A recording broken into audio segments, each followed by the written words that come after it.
Some viewers had said that the spinning globe was making them dizzy, so I thought this might be a better image to start with.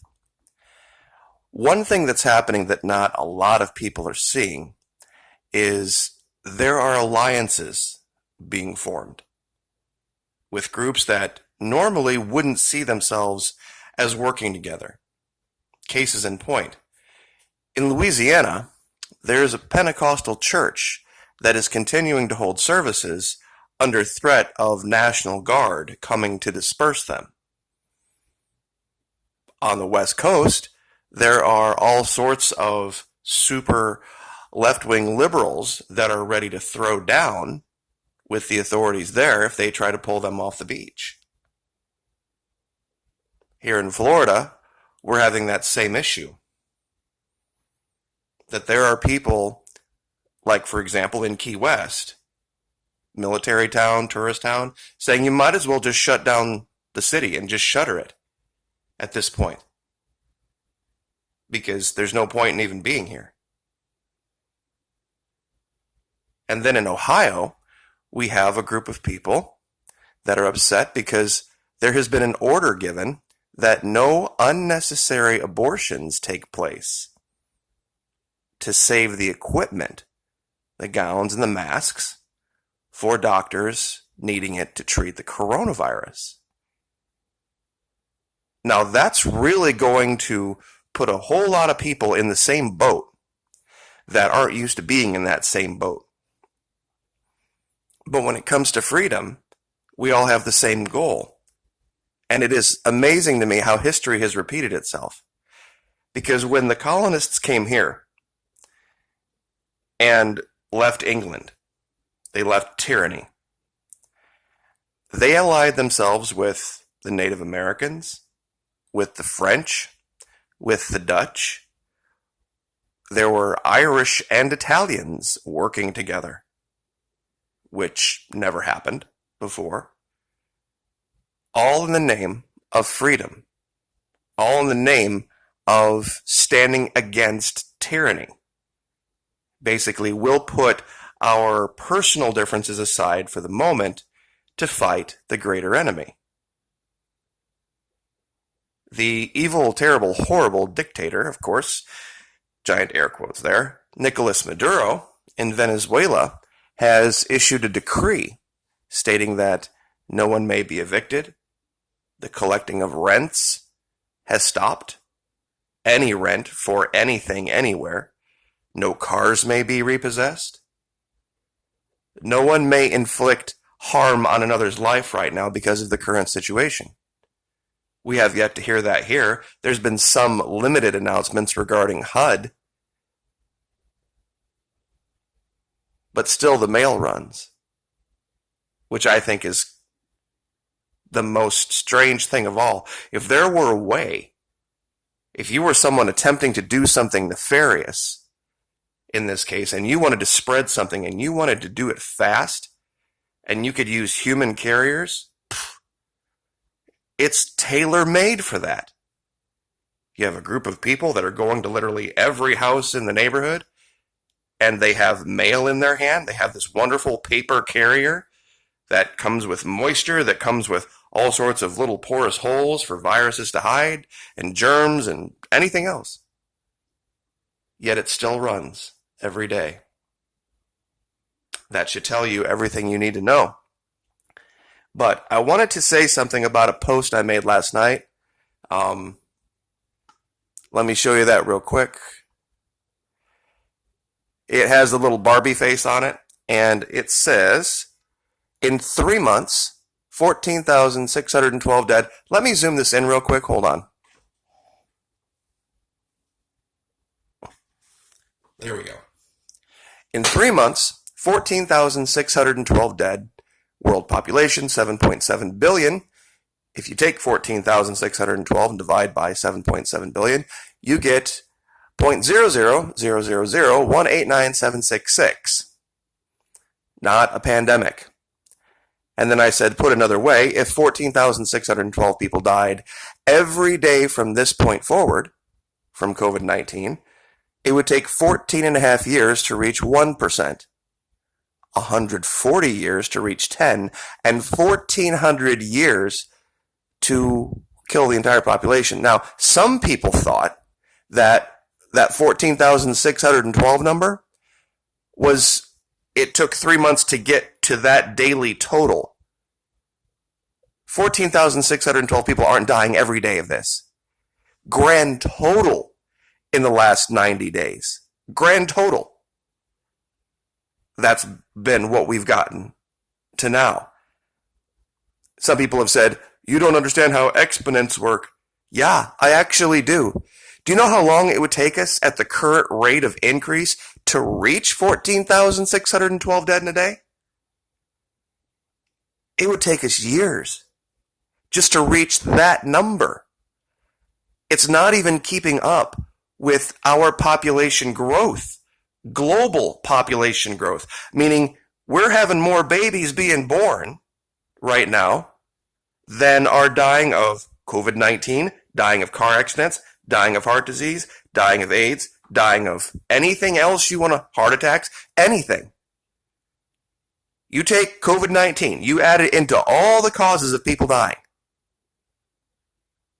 and then you take all the people being born. We are growing. It will never reach 1% of world population simply because of the amount of people being born. Never happen.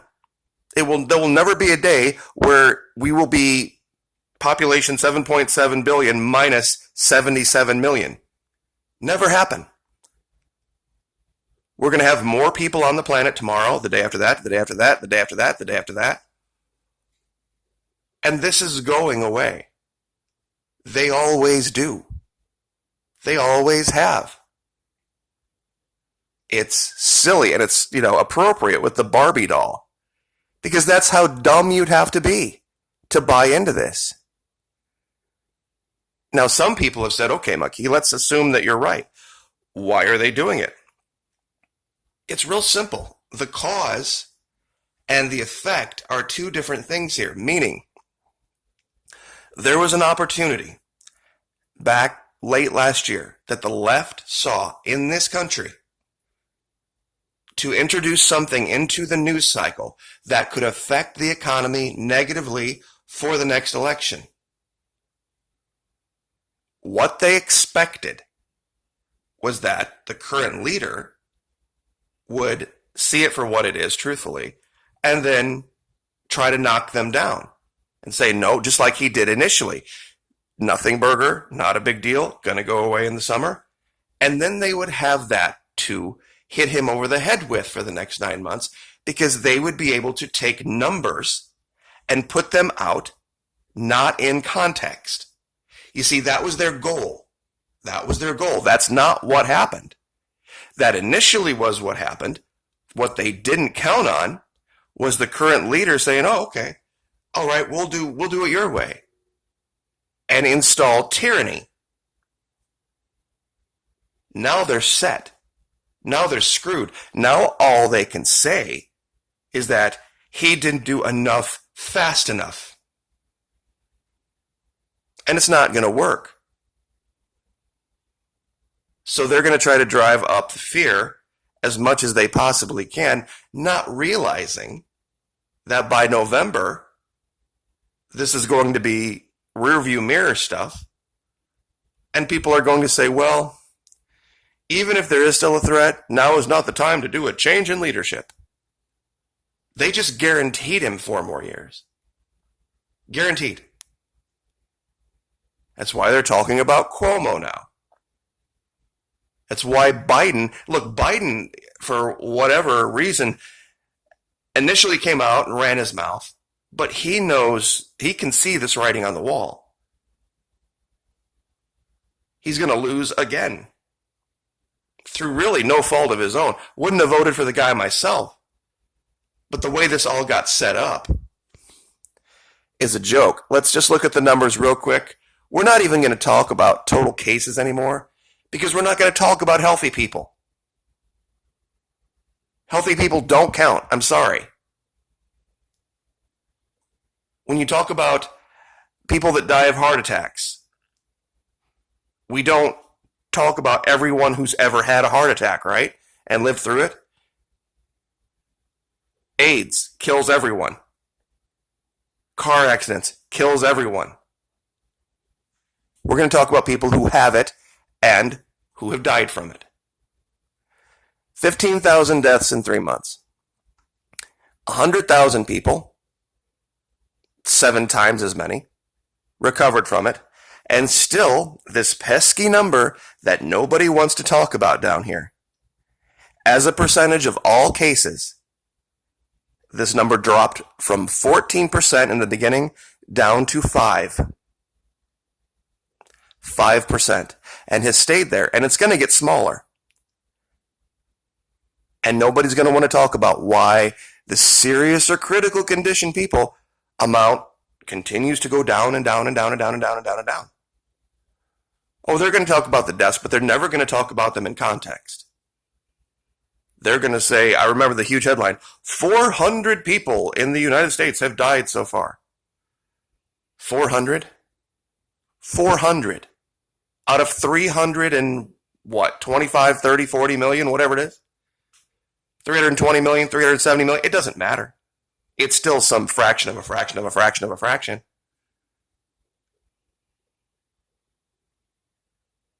And it's getting better. China, where this all started, has 36 cases all imported. All from somewhere else, that they arrived from somewhere else. 95%, almost 100% of their manufacturing capacity is back up and running. They're filling the backlogs. We're a little bit behind them because we're the consumer side, they're the producer side. You mark my words.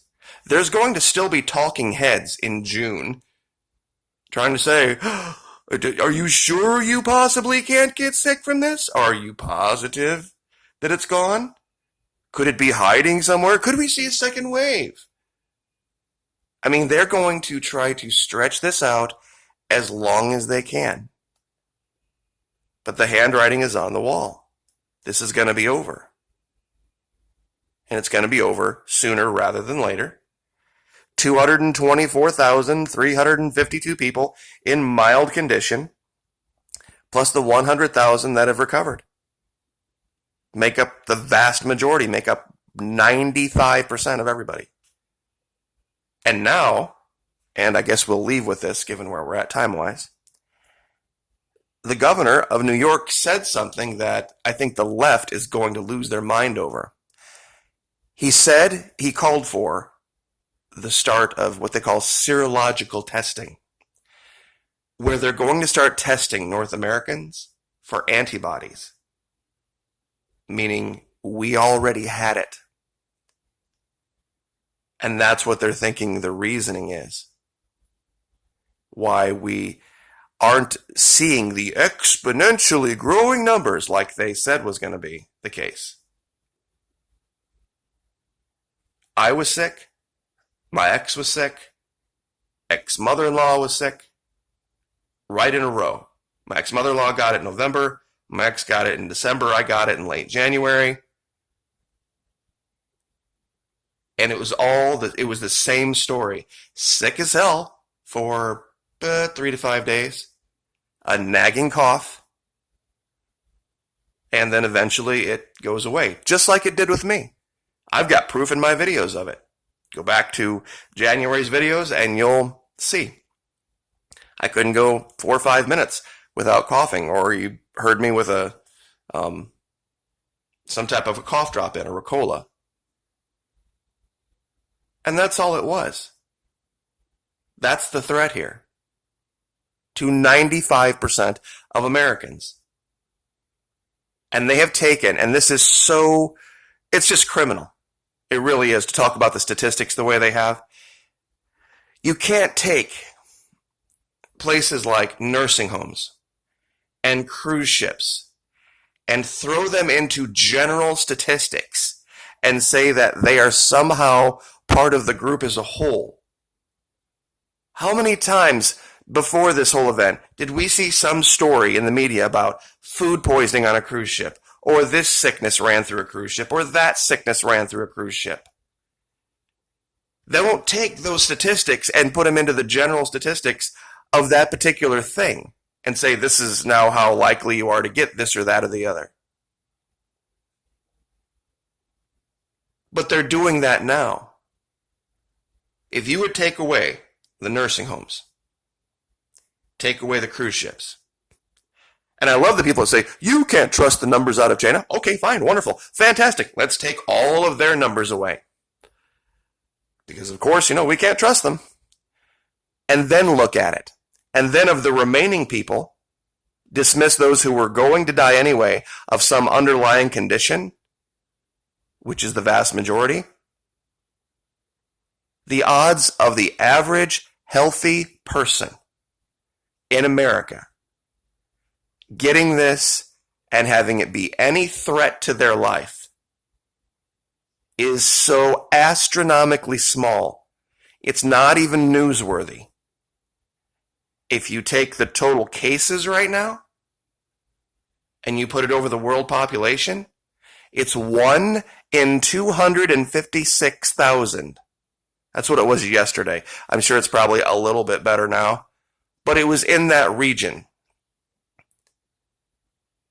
300,000 cases-ish, over 7.7 billion, comes to, for you to even meet somebody who had it.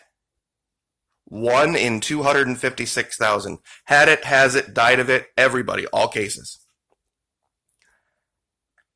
That's the global pandemic. Absolutely nuts.